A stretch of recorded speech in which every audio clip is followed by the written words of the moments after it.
नमस्कार, जय हिंद साथियों। एक बार फिर से आप सबका बहुत बहुत स्वागत है इस लेखपाल और अमीन के नए कोर्स में। आज हम लोग शुरुआत करेंगे कि वर्गाकार और आयताकार जो खेत होता है उसकी नाप कैसे होती है। इसके पहले वीडियो में हम लोगों ने क्या देखा है? हम लोगों ने देखा है कि भूमि पैमाइश करने के कौन कौन से यंत्र हैं, ब्रिटिश पैमाना और मीटर पैमाना क्या है, और नक्शे में चिन्ह को कैसे पहचाना जाता है। अगर आप ये सब नहीं देखे हैं तो इसी वीडियो के डिस्क्रिप्शन में लिंक है, आप वहाँ से देख लीजिएगा। और अगर आप एप्लीकेशन में हमारे जुड़े हुए हैं, पढ़ रहे हैं, तो फिर आपको लिंक की ज़रूरत नहीं है। इसके जस्ट पहले वाले वीडियो को आप देखिएगा, अगर देखे हैं तो अच्छी बात है। चलिए शुरुआत करते हैं। टॉपिक हमारा क्या है? वर्गाकार खेत, वर्गाकार खेत और आयताकार खेत। सबसे पहले हम यहाँ पर समझेंगे कि वर्ग और आयत का मतलब क्या होता है, तभी तो आप समझ पाएंगे पूरी बात। तो वर्ग और आयत का मतलब क्या होता है? देखिए, वर्ग का मतलब होता है, गणित में जब आप पढ़ते हैं तो उसमें वर्ग पढ़ाया जाता है और आयत पढ़ाया जाता है। वर्ग का मतलब होता है चार भुजाओं से बनी हुई आकृति, और ये चारों भुजाएं समान नाप की होती हैं। समान नाप का मतलब होता है अगर ये 100 फीट है तो ये भी 100 फीट, ये भी 100 फीट, ये भी 100 फीट, यानी चारों भुजाएं 100 फीट। अगर ये 50 है तो ये भी 50, मतलब जितनी ये है उतनी ही चारों। लेकिन अब प्रश्न ये उठता है कि मान लीजिए अगर ऐसी आकृति है, ये भी तो चारों भुजाएं बराबर हैं, यहाँ भी चारों भुजाएं बराबर हैं, यहाँ भी चारों भुजाएं बराबर हैं, यहाँ भी मान लीजिए 100 फीट 100 फीट 100 फीट 100 फीट, लेकिन ये वर्ग है और ये वर्ग नहीं है। क्यों? क्योंकि एक चीज़ और देखा जाता है वर्ग में कि भुजाएं एकदम आमने सामने होनी चाहिए, यानी 90 डिग्री का कोण बनना चाहिए, जबकि यहाँ 90 डिग्री से ज़्यादा है, फैला है, और यहाँ 90 डिग्री से कम है। तो दो कोण 90 डिग्री से कम है, यानी कि न्यून कोण है। चार कोण होते हैं तो दो कोण न्यून हो गए और दो कोण अधिक कोण हो गए, तो कोई 90 का है ही नहीं, जबकि चारों 90 के होने चाहिए। तो वर्ग की विशेषता ये है कि चारों कोण जो टोटल 360 डिग्री के होते हैं, 360 डिग्री के, उनमें सारे कोण 90-90 डिग्री के होने चाहिए, जबकि इसमें ऐसा नहीं है। तो वर्ग की क्या पहचान है? चार भुजाएं बराबर हों और आमने सामने की जो कोण हों वो भी बराबर हों, यानी कि 90-90 डिग्री के कोण होने चाहिए। अब बात करते हैं आयत की। आयत किसे कहेंगे? तो इसमें चारों कोण बराबर होने चाहिए, 90 डिग्री ये भी, 90 ये भी, 90 ये भी, 90 ये भी, यानी एकदम सीधी रेखाएं होनी चाहिए। लेकिन ज़रूरी नहीं है कि चारों भुजाएं बराबर हों, आमने सामने की भुजा बराबर होनी चाहिए। अगर ये a मीटर है तो ये भी a मीटर, ये b मीटर है तो ये भी b मीटर, यानी जितनी लंबी ये भुजा उतनी ही लंबी ये भुजा हो, और जितनी लंबी ये भुजा उतनी ही लंबी ये भुजा हो, और बिल्कुल सीधी सीधी हो, तो इसे हम आयत कहेंगे। यानी इसे हम आयत नहीं कहेंगे। भले यहाँ आमने सामने की भुजाएं बराबर हैं, इन्हें आयत इसलिए नहीं कहेंगे क्योंकि चारों कोण अलग अलग नाप के हैं। तो वर्ग और आयत में समानता क्या है कि 90-90 के कोण होंगे दोनों में। वर्ग में चारों भुजाएं बराबर होंगी, जबकि आयत में चारों भुजाएं बराबर नहीं होंगी। एक चीज़ और आप समझ लीजिए, मैं अगर ऐसे बना दूं ये आकृति, मान लीजिए ये है 20 मीटर, 20 मीटर, 20 मीटर और 20 मीटर, तो इसको आप क्या कहोगे? इसको देखकर आप तुरंत कहोगे कि इसका नाम है वर्ग। बहुत अच्छी बात। लेकिन अगर आपको कह दिया जाए कि हम इसको आयत कहेंगे, तो बिल्कुल आप आयत कह सकते हो। यानी एक लाइन में आपको नोट करना है कि सभी वर्ग आयत होते हैं। ये नोट कर लीजिएगा, सभी वर्ग आयत होते हैं, लेकिन सभी आयत वर्ग नहीं होते। ये क्या लफड़ा है भाई? ये लाइन तो समझ में नहीं आई। यानी ये वर्ग भी है, आयत भी है। ये वर्ग और आयत दोनों इसलिए है क्योंकि ये दोनों की कंडीशन को फुलफिल कर रहा है। वर्ग इसलिए है क्योंकि चारों भुजाएं बराबर है और चारों कोण 90-90 डिग्री के हैं, इसलिए वर्ग है। और ये आयत भी इसलिए है क्योंकि आमने सामने की भुजाएं बराबर हैं। भाई जितनी ये उतनी ही है और जितनी ये उतनी ही है। ये थोड़ी ना कहा गया है कि नहीं अलग अलग हो, भाई लंबाई चौड़ाई अलग अलग हो, ये थोड़ी ना कहा गया है। आमने सामने की भुजाएं बराबर होनी चाहिए और चारों कोण होने चाहिए बराबर 90-90 के। तो सारे वर्ग क्या होते हैं? आयत। लेकिन अगर आयत है ये, तो इसमें जो कोण वाला मामला है वो तो वर्ग को प्रेजेंट कर रहा है वर्ग की तरह, लेकिन चूंकि चारों भुजाएं बराबर नहीं हैं इसलिए वर्ग नहीं है। तो इसलिए आयत वर्ग नहीं होगा, लेकिन वर्ग आयत है। अब ये मैं ऐसा क्यों बताया? क्या ज़रूरत थी इसको बताने की? इसकी ज़रूरत इसलिए बताने की थी कि जब आपसे ये कह दिया जाए कि भाई साहब इसका रकबा निकालिए क्या होगा, जैसे ये है 40 फुट और ये भी है 40 फुट, आपसे कह दिया जाए कि भाई साहब इसका रकबा निकालिए। रकबा को गणित की भाषा में बोला जाता है क्षेत्रफल, एरिया।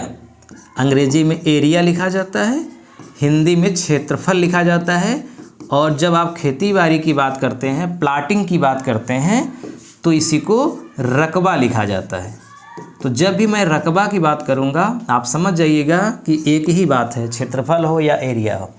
तो इसका अगर आपको क्षेत्रफल निकालना है तो क्या करेंगे?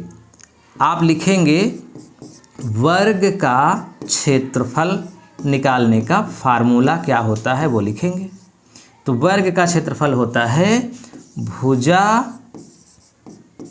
का वर्ग, भुजा स्क्वायर, भुजा स्क्वायर, या फिर भुजा गुणित भुजा। यहाँ लंबाई, वर्ग में लंबाई चौड़ाई नहीं लिखी जाती, क्योंकि लंबाई और चौड़ाई लिखने का मतलब होता है कि दोनों अलग अलग हों। अगर दोनों एक ही नाप हो गई तो फिर लंबाई चौड़ाई किसको मानेंगे? हाँ, व्यवहारिक रूप में लंबाई चौड़ाई ही है, लेकिन अगर जब बराबर हो गई तो उसे हम वर्ग बोल देते हैं, इसलिए उसको हम भुजा कहते हैं। तो दो भुजाएं, अब पहली वाली भुजा लंबाई हो गई, लिख लीजिए, पहली वाली भुजा लंबाई हो गई, दूसरी वाली भुजा चौड़ाई हो गई। अब चूंकि लंबाई और चौड़ाई बराबर है इसीलिए भुजा का वर्ग लग गया। स्क्वायर का मतलब ये होता है कि इस भुजा को हमें 2 बार गुणा करना है। अगर यहीं पर आयत हो, यहीं पर अगर आयत हो, ये देखिए, मान लीजिए ये 40 फुट है और ये 30 फुट है, तो आयत का क्षेत्रफल क्या होता है? आयत का क्षेत्रफल होता है लंबाई गुणित चौड़ाई। यहाँ पे भुजा का वर्ग नहीं करेंगे क्योंकि भुजाएं अलग अलग हैं। इसका मतलब कि ये वाला जो फार्मूला है ये आयत में भी काम करेगा और वर्ग में भी काम करेगा। देखिए, वर्ग में इसलिए काम कर रहा है क्योंकि इसका गुणा करना है, तो चाहे भुजा स्क्वायर कर दीजिए चाहे लंबाई गुणित चौड़ाई, और आयत में इसलिए काम करेगा क्योंकि लंबाई चौड़ाई होता ही है। तो मैं आपको एक एग्जाम्पल के माध्यम से समझाता हूँ। मान लीजिए हमने एक सवाल दे रखी है आपको, इसकी लंबाई है 40 फुट, इसकी लंबाई है 40 फुट, और आपको इसका रकबा निकालना है। ये क्या है? दोनों लंबाई चौड़ाई बराबर है ना। अच्छा, ये भी 40 है, ये भी 40 है, इसका आपको रकबा निकालना है। तो आप क्या करेंगे? रकबा बराबर भुजा स्क्वायर, भुजा कितनी है? 40, तो 40 का स्क्वायर, 40 का स्क्वायर का मतलब 40 गुणित 40, तो क्या हो जाएगा? 4 चौक 16, 00, 1600 वर्ग फुट। सवाल आपकी लग गई, इसका 1600 वर्ग फुट है।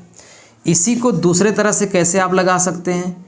दूसरी तरह से लगाएंगे, लिखेंगे लंबाई गुणित चौड़ाई बराबर लंबाई भी 40 चौड़ाई भी 40, तो 4 चौक 16, 00, 1600 वर्ग फुट। यानी वर्ग में चाहे ये वाला फार्मूला लगा दीजिए चाहे ये वाला, एक ही बात है। इसीलिए इसको आयत भी कहते हैं, क्योंकि आयत वाला भी फार्मूला लग गया, वर्ग वाला तो लगा ही है। जबकि आयत में वर्ग वाला फार्मूला ये वाला नहीं लगता, ये वाला दोनों में लगता है। तो जब भी आपके सामने चाहे वर्गाकार खेत आए चाहे आयताकार खेत आए, आप आंख बंद करके ये वाला फार्मूला लगा दीजिएगा। अगर लंबाई चौड़ाई बराबर है तब भी वही उत्तर आएगा, सेम। अलग अलग है तब भी आएगा उत्तर। भाई अगर ये 40 है ये 30 है तो 4 तिहाई 1200, वही है तो उसी का उसी में गुणा। और यहाँ पे 2 भुजाओं का काम नहीं होता, बाकी जैसे लंबाई का काम है चौड़ाई का काम है, तो सामने वाली लंबाई का कोई काम नहीं है, सामने वाली चौड़ाई का कोई काम नहीं है, यानी भुजाएं दो ही इस्तेमाल होती हैं, ऐसा देखने को प्रतीत हो रहा है। लेकिन वास्तविक रूप में चारों भुजाएं प्रयोग में आती हैं। मैं प्रूव करता हूँ कैसे। जब आपको ये कहा जाए कि भैया एक काम करिए, इस ज़मीन का रकबा निकालिए, व्यवहारिक रूप में जो आप लोग फील्ड में जाते हैं, मान लीजिए इसकी लंबाई है 40 फुट, इसकी लंबाई है 50 फुट, इसकी लंबाई है 15 फुट, इसकी लंबाई है 17 फुट। अब आमने सामने की भुजाएं बराबर नहीं हैं, तो इसका मतलब न ये वर्ग है न आयत है। अब क्या है ये? तो चूंकि इसमें 4 भुजाएं हैं तो हम लोग क्या करते हैं, आयत वाला फार्मूला लगा देते हैं। इसको हम मान लेते हैं कि आयताकार ज़मीन है, आयताकार ये ज़मीन है। तो हम क्या करेंगे कि हम सबसे पहले लिखेंगे लंबाई का औसत कितना है, औसत, फिर चौड़ाई का औसत, लंबाई का औसत और चौड़ाई का औसत, दोनों औसत हम निकाल लेंगे। औसत का मतलब होता है कि दोनों भुजाओं को जोड़ करके आधा कर दीजिए। जैसे 40 और 50 है तो 40 + 50/2, तो 50 40 90/2 यानी कि 45। तो इसकी औसत लंबाई हो गई 45 फुट, जबकि वास्तव में 45 न इसकी लंबाई है न इसकी, फिर भी औसत यानी कि एवरेज मानी गई 45 फुट। इसी तरह से चौड़ाई निकाल दीजिए, 15 + 17 कितना हो गया, 32/2 बराबर 16, जबकि न ये 16 है न ये 16 है। अब हम क्या करेंगे, 45 का 16 में गुणा कर देंगे, तो 16 × 5 = 80, 16 × 4 = 64 और 8 72, तो 720 वर्ग फुट आया। लेकिन ये 100% सही नहीं है। हम आपको इसका फार्मूला बताएंगे कैसे लगाना है। ये मैं आपको समझा रहा हूँ कि जब आप फील्ड में काम करते हैं ना तो ऐसे ही आता है, तो ऐसे ही करते हैं। अब एक बार ऐसे ही आयत का करके देखते हैं क्या फिट बैठता है क्या। देखिए, एक आयत हमने बनाया, ये है 60 फुट, ये है 40 फुट। फुट एफ मतलब हम जब भी एफ लिखेंगे फुट समझिएगा और एम लिखेंगे तो आप मीटर समझिएगा। 60 फुट 40 फुट। अच्छा, ये भी कितना है 40, ये भी कितना है 40, 60। तो अगर हम इसकी औसत लंबाई निकालें, औसत लंबाई, तो क्या होगा, आमने सामने की भुजाओं को जोड़ करके आधा करना है। 60 60 120/2 बराबर 60 फुट। तो औसत भी 60 ही आया, यानी कि जो भुजाएं थी वही आ गया। इसी तरह से औसत चौड़ाई निकाल लेते हैं। औसत चौड़ाई तो 40 + 40/2 80/2 बराबर फिर आ गया 40 फुट। अब हम निकालेंगे क्षेत्रफल, तो क्षेत्रफल बराबर लंबाई गुणित चौड़ाई यानी कि 60 × 40 बराबर 2400 वर्ग फुट। आप ध्यान से देखिएगा, ये दोनों लाइन की ज़रूरत नहीं थी। हम डायरेक्ट लंबाई का चौड़ाई में गुणा कर दिए, आंसर आ गया। ये बवाल करने की क्या ज़रूरत थी। लेकिन वास्तव में ये बवाल ही असली बात था, ये बवाल किया गया है। यही वास्तविक फार्मूला है कि आमने सामने की भुजाओं को जोड़कर आधा करिए, इसका भी फिर करिए। लेकिन एक ट्रिक बन गई है, हमें जानकारी हो गई है कि जब दोनों भुजाएं बराबर ही होती हैं तो हम दोनों को जोड़ के आधा करेंगे तो एक भुजा आ जाएगी। भाई 2 और 2 4 होता है, फिर 4 का आधा 2 ही तो होगा। 10 और 10 20 होता है, फिर 20 का आधा 10 ही तो होगा। तो उसी का उसी में जोड़ के आधा करोगे तो वही 1 यूनिट आ जाती है। इसलिए हमें जोड़ने की ज़रूरत ही नहीं है, हम डायरेक्ट एक ही नाप लिख देंगे, इसको भी जोड़ के आधा करेंगे तो वही आएगा। लेकिन जब अलग अलग नाप होता है, 15 17 था, तो जोड़कर आधा करने पर ना ही 15 आया ना ही 17 आया, बल्कि इन दोनों के बीच में आया। इन दोनों के बीच में आया।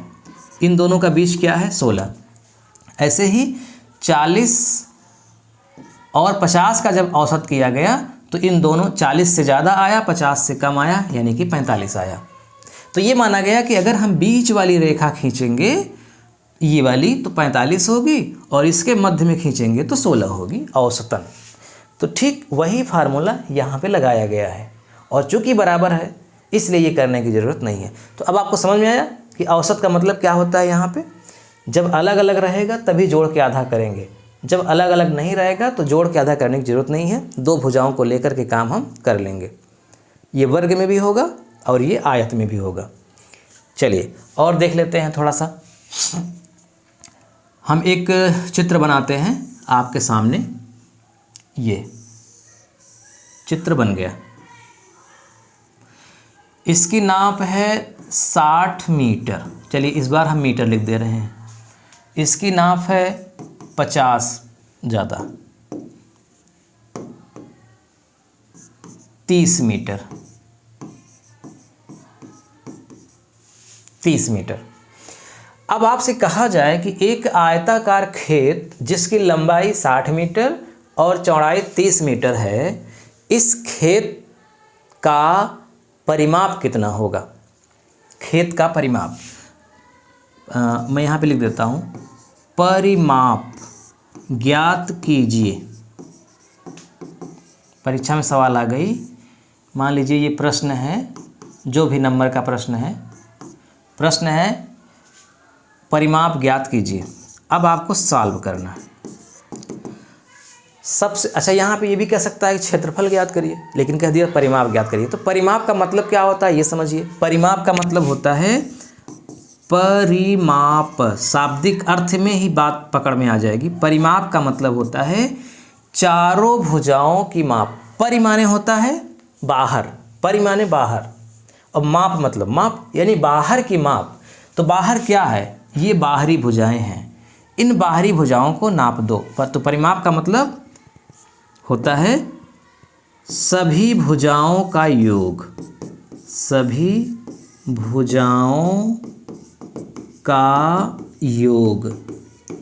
ये त्रिभुज में भी ऐसा होगा, पंचभुज में भी होगा, चतुर्भुज, खटभुज, जितने भी भुजाएं होती हैं। अगर 5 भुजाएं हैं उसका भी कहे परिमाप ज्ञात करो तो 5 भुजाओं का योग। 6 भुजाएं हैं परिमाप ज्ञात करो 6 भुजाओं का योग। 3 भुजाएं हैं परिमाप ज्ञात करो 3 भुजाओं का योग।